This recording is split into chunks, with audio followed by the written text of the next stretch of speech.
How we teach depends on whether it's a private or a group lesson. In group lessons, there's much more of a plan, and you can look at each one of the types of lessons that we teach for more details on those. In private lessons, we'll go at the rate that the student needs us to move at so that it's comfortable without creating fear, but yet being fun for them.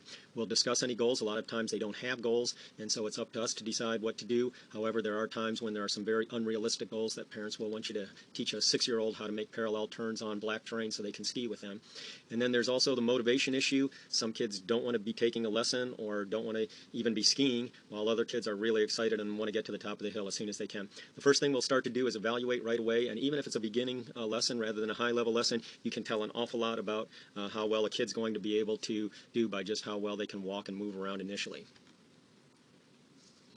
People are usually afraid when it's very crowded, and so one thing we can do is try to find the least crowded area. On busy weekends where there's a lot of traveling clubs in public over in the beginner terrain, sometimes we can find a different area, or at least the least crowded conditions we can find over there. But at Pine Knob, right next to the first chairlift, oftentimes on weekend mornings it's very uncrowded over here, and you can actually just have the students walk up diagonally so they don't even have to do any sidestepping, and that's where they can do their first straight run. So they can use their poles to actually walk up the hill. Another good reason to be using the poles, and then they'll put the poles downhill to make a gate so that they can step around and get into their good athletic position, and then they're ready to come down and just do their first straight run. And there's not many people around here, so it's usually a much more comfortable, less fearful place to work with them. There's a lot we can do before getting on the lift. We can walk around in circles, and they can do figure eights. This can be with 1 or 2 skis on. We can do boot work, which just means taking off the skis to help them feel and do a variety of exercises. We can do static exercises with skis on. There's many more challenging things such as sidestepping, walking in a herringbone, and skating that are very difficult for many people to do. So we'll try to use those very sparingly because people could spend several lessons just trying to figure out how to do those basic elements. In private lessons, we'll always do the proper amount for the student. In group lessons, we'll more or less have a set plan to try to keep the lesson moving. When we're going to do a demonstration, we'll want to try to keep our explanation very simple and brief as we're doing it. So if we're going to work on our athletic stance, we'll simply say, let's take our hands, put them out in front like we're holding a tray with our lunch on it, and then just bounce up and down a little bit, and we'll stop before we're all the way to the top. Very simple. And then what we want to do is make sure we build the connection so that people feel their chest is over their toes and they feel like they have the weight up on their toes. It's really more the balls of their feet, but for kids, they can usually relate to their toes much easier.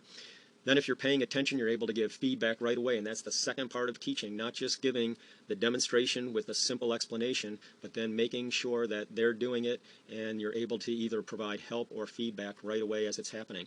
The biggest issue in skiing is people wanting to lean back, so getting a good athletic stance established before they get up the hill is very important because as soon as they go on a slope, they're going to want to lean back. So it's important they have a real simple, clear way of relating their chest over their toes, feeling the weight on their toes, and where their hands are going to be, because it's going to be a real struggle when they take off, and you really have to pay attention to reinforce this good athletic stance once they get up the hill.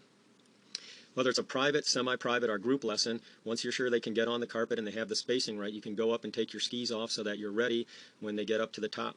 This way you can assist them as they're coming off in case they're having any kind of struggle or problem exiting or walking over or getting their skis pointed downhill. So this way you're there in case they need any kind of help. You can demonstrate for them where their hand should be in getting into that good athletic position. If they can do it, you can give them that positive reinforcement right away as they're going.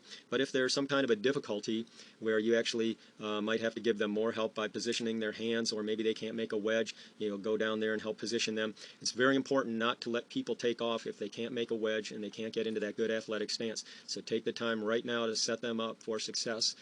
And also, by being out of your skis and being over here ready to help, they're in a position, or you're in a position where you're not making them try to walk around and find a spot on a crowded top of the hill where they may be falling and having trouble turning. If you're in skis at this point, it's very hard to help them as they're about to fall. But if you're in your boots, you can be right there to give them a hand. Plus the fact they're not standing there waiting for everybody to come up. They're in motion. You're putting them right back on the hill. They're learning when they're in motion, not standing around waiting for people, and not falling down and having to be picked up or get back up before they're trying to take off. In this case, we're looking at a student whose instructor gave the demonstrations and is at the bottom of the hill in their skis, and this person could not figure out their athletic stance. So once they got going, things just got more and more challenging, and it ended up the way it oftentimes does in this situation. Now the student's on the ground. It's no fun for them, and it's very frustrating and not much fun for the instructor when you're having to pick up people who can't get up. So let's set them up right and ensure them success. If they can't get that stance, they can't get the wedge from the top, you're right there to give them some help. Another issue that we'll see often on the Wonder Carpets are instructors trying to go very slow and encouraging their people to try to make their turns, usually in a rather wide wedge, and then having them try to do one big turn across the hill to stop. Their students end up turning their shoulders and leaning into the hill if they can make this happen at all, and it's a real struggle for the students, and it's kind of frustrating for the instructor as they watch and kind of wonder, why can't these people turn any better? So again, this is not setting the people up for success when they're on a very flat hill, going very slow in a big wide wedge. Turning is very difficult under these conditions, so we need to set them up for success. Another thing will be instructors having students take off in a traverse across the hill. So now their momentum is heading across the hill and they're trying to get that first top part of the turn done. And one of the instructions that they'll be given by a lot of instructors is just try to flatten that downhill ski, or in this case, it'll be the skier's left ski, the one that's closest to the bottom of the hill. And they'll have them try to flatten that ski out so that the skis will start moving downhill. And oftentimes when that happens, the skiers end up leaning downhill and then falling over inside the turn. Again, we want to be in the fall line, working with our momentum and gravity working together in the same direction. When it is time to get over to the rope, to the proper terrain to start working on turns, we want to make sure that we focus on the details when we're loading the rope, getting nice and close to the rope before we grab it, making sure both skis are pointing uphill, letting the rope run through our hands and slowly squeezing it. If they're having difficulties, you can adjust anything that needs adjusting, show them how to slowly grab the rope, and then you're still there if they're afraid or having problems, so that you can either give them a push, or if they're grabbing too fast, you can hold them over. If they want to lean on the rope or sit down, you're right there to give them assistance, and then they're ready to take off. And if it's a group situation where your partner's on top, they will give a hand. If it's not a group situation, it's a private or a semi, and you're there by yourself, and you're worried about how well they're going to exit, just have them go a very short distance. Now that it looks like they're going, say, okay, let's let go of the rope and stop. Then that way you're just a couple steps away to give them a hand their first time as they're coming off.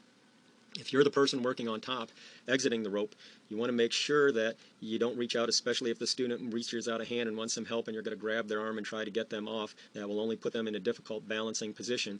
You don't want to do that. So what you want to do is have them get off the rope above you so that you're behind them, and then right away you can put a hand behind their hips, and then if they're still having trouble turning, you can take both hands, help turn them around, and even get turned so that their skis are pointing downhill. Show them where their hands go, their good athletic position. If there's any problems there, you can go set them up in the wedge in their good athletic stance, and they're all set to go. If the students are not set up in an athletic stance in a wedge heading straight down the hill, if they're heading across the hill out of balance, they've just wasted a run. So it's very important that we get everything set up, and this is a key towards success right here. We have slowed down this first rope at Pine Knob, so if you've had problems in the past, much easier to use now, and many instructors who have not liked using the rope are finding it's easier. But also, if you have not been using these really basic elements of how to work the ropes properly that first time or two up, you've made using the rope very difficult, and that's why using the rope is not much fun for some instructors or students, because you could be doing it much more effectively. Now we're ready to try to find this area of proper terrain so that we can really develop some good turning with them.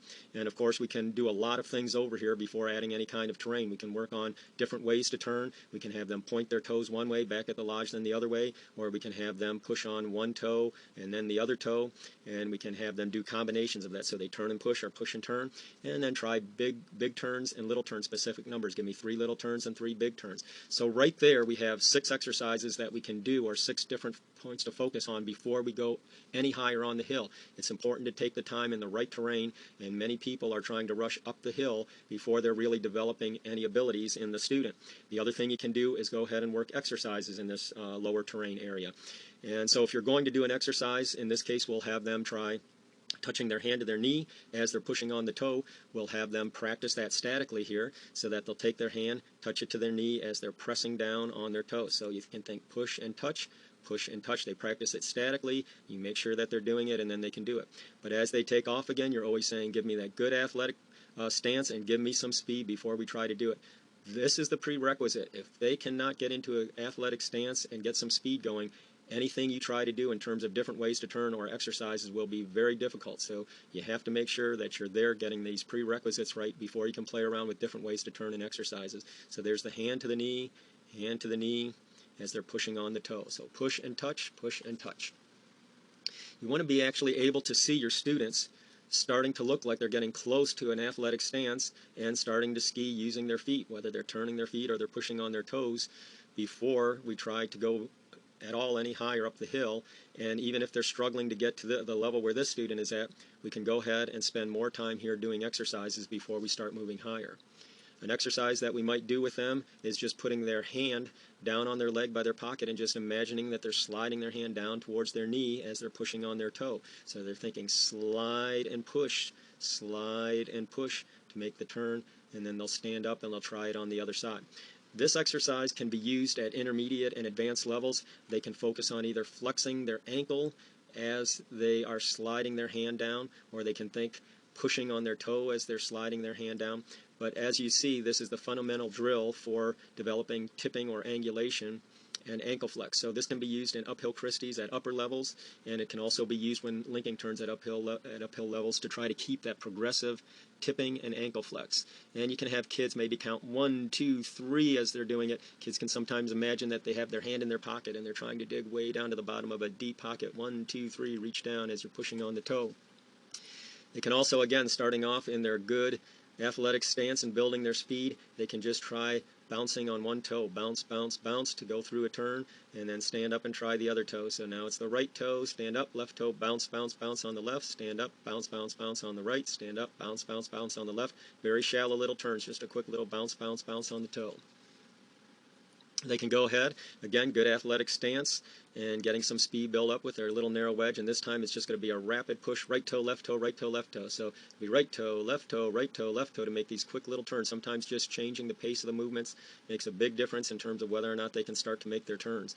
So again, this is an exercise that can be used at intermediate and advanced levels on steeper terrain, narrow wedges, harder pushes, even all the way up to the black patch level, where they'll really develop some real quick little turns back and forth. So our goal is to really make sure that we are presenting a nice array of clear goals, that good stance, the speed, a bunch of different little exercises and ways to turn, so that we're moving at the proper pace on the proper terrain, and then we're able to give them specific feedback rather than getting people too high too fast. These are students that are up near the top of a rope toe and are struggling to make turns in this lesson that they happen to be in. And we can see that either A, they never found the way to properly stand on their skis, or they had it and they just got too high too fast. This is happening a lot in our lessons where instructors are up high with people that are really back on their skis, many times coming off the first chairlift or way too high on the rope toe, and then they're struggling to try to help these people turn, and oftentimes leaving them in lessons way back here on the tail of their skis, barely able to turn. So the thing we want to do is stay in the proper terrain, give people some clear goals and some clear feedback so that we can actually start to make that difficult transition from being on the back of the ski to being in the proper place on their skis, so that at the end of the lesson we've actually taught them like an instructor that was worth our $80 an hour or however much they paid for their lesson, and not just teaching them the way their friends or family would. We'll actually go ahead and teach them at the proper pace.